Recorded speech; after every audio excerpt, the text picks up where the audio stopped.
On a souhaité redépoussiérer un petit peu le genre du roman photo en créant un storybook, donc il y a un roman photo, mais avec des images un petit peu de type cinéma, c'est-à-dire une image travaillée avec une ambiance, une lumière. Autant une photo doit raconter une histoire, une photo en elle-même, elle raconte une histoire, autant là, une photo ne raconte pas forcément une histoire, mais elle s'intègre dans un ensemble d'images qui doit raconter l'histoire. Donc là, il y a la mise en page qui est complexe.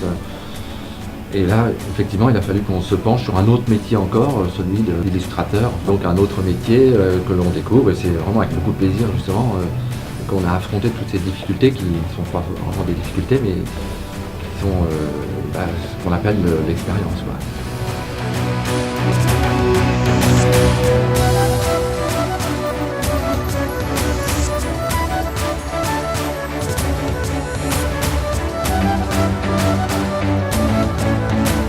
J'avais envie d'écrire une histoire où il y aurait un dragon robot. Puis je me suis dit finalement qu'il y avait un dragon robot à Blois, à la Maison de la Magie.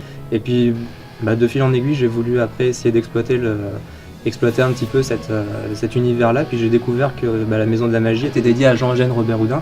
Et c'est ça qui m'a fait découvrir ce personnage. Ça a été le tout premier homme à réellement réinventer le métier de magicien. Son univers était tellement énorme que c'était impossible de ne pas écrire une histoire sur lui. Il y a aussi toute l'histoire de Blois et du Loir-et-Cher qui gravitent autour, avec Denis Papin, Léonard de Vinci, Catherine de Médicis, François Ier.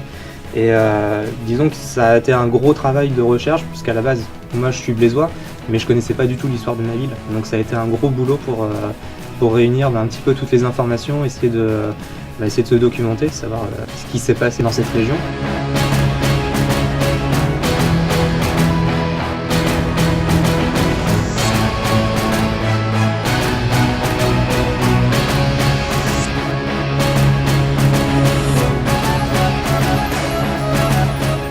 C'est un travail qui est différent du cinéma parce que dans le cinéma, on a juste une image qui occulte tout l'écran, tandis que là, c'est c'est comme de la bande dessinée, et en bande dessinée, toutes les images sont quasiment les unes à côté des autres, donc on ne veut pas se cantonner sur une seule image.